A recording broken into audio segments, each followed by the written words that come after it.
आ चुका है। प्रशासन के लोग भी यहाँ सुन रहे होंगे। आपका चौकीदारा शुरू हो जाता है। अगर आज के बाद में कोई चोरी हुई यहाँ पर, उसकी जवाबदेही प्रशासन की होगी। प्रशासन के पास में एक एक पाई की जानकारी होगी, मुझे अच्छे से ज्ञान है। इसलिए आपके सूत्रों को दौड़ा दो और जो चोरी चपाटी करते हैं उन तक संदेश पहुंचा दो कि अब तिजारा में उनका कोई स्थान नहीं है। तिजारा से दूर रहे, राजस्थान से दूर रहे और हर उस प्रदेश से दूर रहे जहाँ भारतीय जनता पार्टी की सरकार है।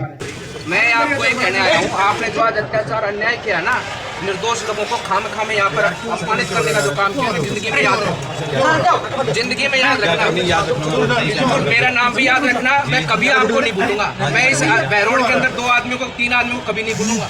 एक तो ये कि विधायक को और एक जो पहले यहाँ पर एसओ था उसको, और आज सबसे पहले आप हो गए हो मेरी लिस्ट में।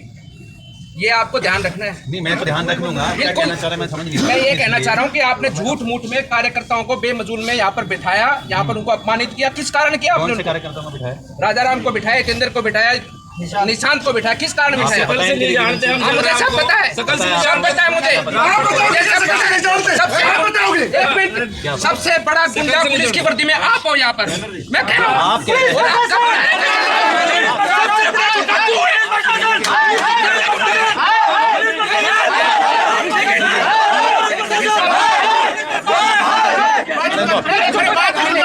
सुनो, आपके बच्चे भी ये तर्ज करेंगे कि तुम उनके बाप थे। ये मेरा दिल याद रखना। मेरे साथ जरूरत नहीं है, ठीक है ना?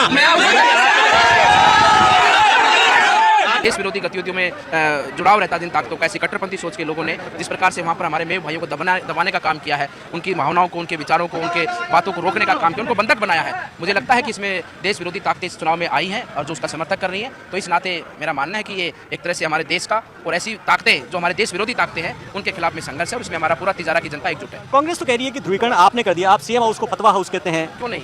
सीएम हाउस है फतवा हाउस, वहाँ से फतवा जारी नहीं हुआ क्या? सीएम हाउस से हमारे धार्मिक यात्राओं पर प्रतिबंध लगाया गया, सीएम हाउस से PF5 को परमिशन दी जाती है, सीएम हाउस से हमारे जोधपुर के अंदर हमारे भगवा ध्वज को लहराने पर प्रतिबंध लगाया गया, सीएम हाउस से ये नोटिफिकेशन जारी होता है कि रमजान के महीने पे वहाँ पर मुस्लिम भाइयों के क्षेत्र के अंदर लाइट नहीं कटनी चाहिए, बिजली नहीं जानी चाहिए। तो ये तो निश्चित रूप से स्पष्ट कांग्रेस ने किया है कि वो फतवा हाउस है।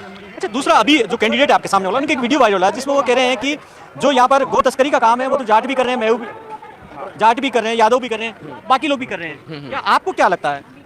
देखिए, वे व्यक्ति जो ऐसे कार्य करते हैं उन्होंने अपमानित करने का कार्य किया है हमारे गौ भक्तों को, पूरे समाज को, पूरे हिंदू समाज को। उन लोगों ने जिस प्रकार से अपमानित करने का जो काम किया है, हिंदू समाज उसको समझता है और उनका जवाब आने वाले वोट के समय पर और परिणाम के समय पर देगा कि उनको पता लगेगा कि जो उन्होंने हिंदू धर्म के ऊपर या हमारे सभी जाति धर्म के लोगों के ऊपर जिस प्रकार का आरोप लगाया है, ये जनता कभी सहन नहीं करती। आप बार बार यहाँ की सरकार को मुगलिया सरकार कहते हैं। ये तो है भैया, स्पष्ट दिख रहा है ना। तुष्टीकरण की राजनीति की पराकाष्ठा को पार किया है राजस्थान में कांग्रेस सरकार ने।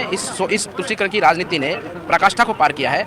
वहाँ पर सीएम हाउस में इफ्तार पार्टी दी जाती है और ऐसे ऐसे लोगों को बिठाया जाता है जो करौली हिंसा में जिनका हाथ था, जो PF5 के समर्थक हैं, उनको वहाँ पर बिठाया जाता है। ये तो बार बार उन्हें प्रमाणित किया अपने आप को कि हम तुष्टीकरण की वो राजनीति करते हैं। आखिरी सवाल, आपकी तुलना बाबा योगी आदित्यनाथ से की जाती है और इस स्टाइल के अंदर काम करते हैं। ऐसा कुछ नहीं है। हम तो सौभाग्यशाली कि भारतीय जनता पार्टी ने हमें सेवा करने का अवसर दिया। हमारा जीवन धन्य है और हमारी कर्म भूमि पर मन से भाव से हम सेवा करेंगे और अपनी कर्म भूमि को ही अपने भजन की भूमि, अपनी साधना की भूमि मानकर, क्योंकि वास्तव में सेवा ही सबसे बड़ा धर्म है, सेवा ही सबसे बड़ी पूजा है। उसी भाव में यही हमारे गुरुजनों का आशीर्वाद और उनका गुरु मंत्र है। उसी पर चलते हमारी परंपरा का जो आदेश है कि हम सेवा करेंगे और समाज, राष्ट्र और जीव जंतु, पूरी प्रकृति की सेवा कर इस प्रकृति के उत्थान के लिए हम अपने